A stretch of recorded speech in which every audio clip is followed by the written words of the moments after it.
Ketika berinteraksi dengan orang lain, bisa dibilang kita cenderung ingin menunjukkan sisi terbaik kita kepada mereka.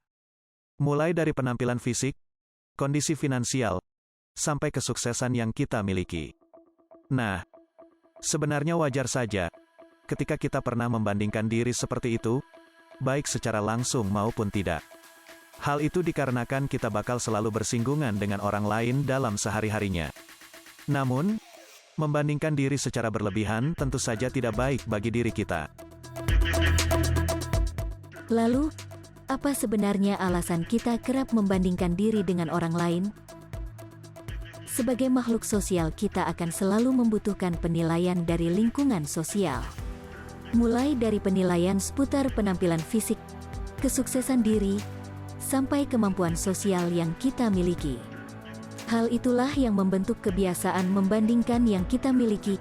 Kebiasaan membandingkan diri juga dapat menimbulkan suatu fenomena yang sering disebut sebagai pansos, alias panjat sosial.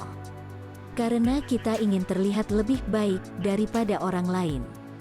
Mulai dari pamer menggunakan pakaian bermerek, menyetir mobil mewah, sampai mengunggah story lagi makan di restoran mewah. Dengan harapan, orang lain memberikan penilaian positif terhadap diri kita sehari-harinya. Akibatnya dapat memunculkan perasaan tidak puas terhadap apa yang telah kita miliki. Dampaknya, perasaan negatif seperti insecure pun muncul dalam diri kita jika ada sesuatu yang tidak bisa kita miliki. Tetapi perlu kita ingat, bahwa membandingkan diri dengan orang lain tidak selalu berarti negatif. Salah satunya bisa membantu kita mengoreksi kekurangan diri, dan memotivasi kita untuk menjadi lebih baik. Oleh karena itu, kita perlu mengenali jenis dari kebiasaan membandingkan diri. Di antaranya, kebiasaan membandingkan downward. Nah, kebiasaan satu ini terjadi ketika kita membandingkan diri dengan seseorang yang kondisinya lebih buruk. Misalnya, ketika berada dalam situasi sulit, kita ingat bahwa masih banyak orang yang tidak seberuntung diri kita saat ini. Dari situ, kita merasa perlu lebih banyak bersyukur dalam kondisi sulit sekalipun.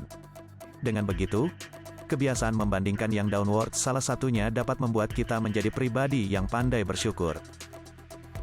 Tetapi ketika kita membandingkan diri dengan orang yang kita rasa lebih baik, misalnya, kita membandingkan diri dengan seseorang yang berasal dari keluarga yang berada, atau bisa juga disebut kebiasaan membandingkan upward.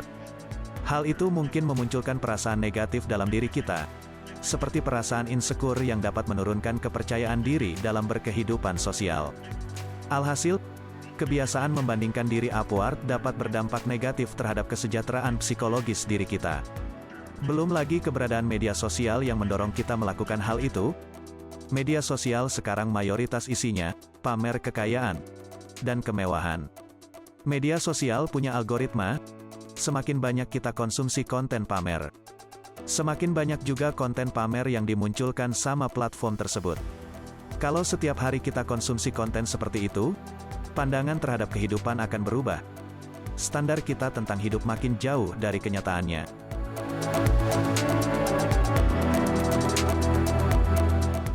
Nah, maka dari itu, berikut merupakan cara mengubah kebiasaan membandingkan diri menjadi sesuatu yang positif.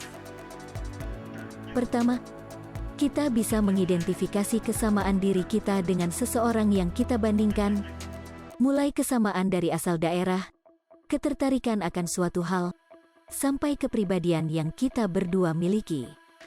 Melalui itu, kita bisa menyadari bahwa kita dengan orang lain tidak jauh berbeda, dan kita jadi termotivasi untuk jadi lebih baik seperti dirinya.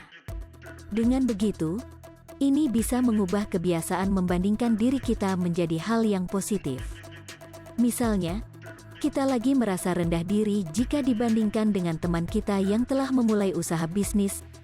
Setelah dipikir-pikir, kita berdua berkuliah di universitas yang sama. Dari situ, kita bisa belajar apa yang membuat dirinya bisa lebih sukses, seperti mungkin dia berani mengambil risiko terhadap suatu hal.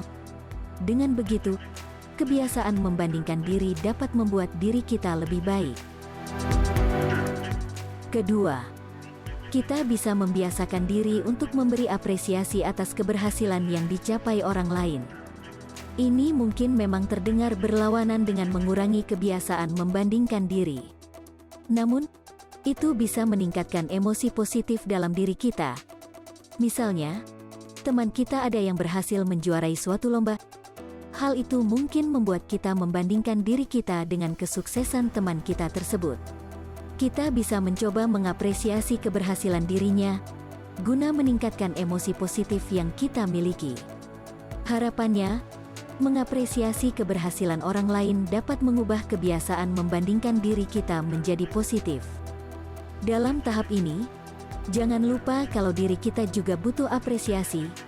Jadi setiap kali kita lagi down, mulailah menghargai apa yang kita miliki dan apa yang telah kita lalui untuk sampai sejauh ini.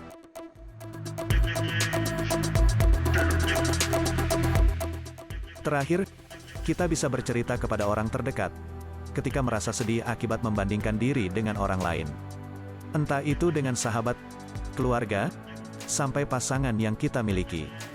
Ini berguna untuk melampiaskan emosi diri kita dan mendapatkan pandangan yang lebih objektif mengenai kesedihan kita itu.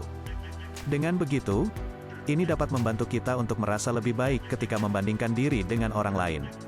Misalnya, kita lagi merasa sedih akibat merasa tertinggal dari teman kita yang sudah wisuda, sedangkan kita belum.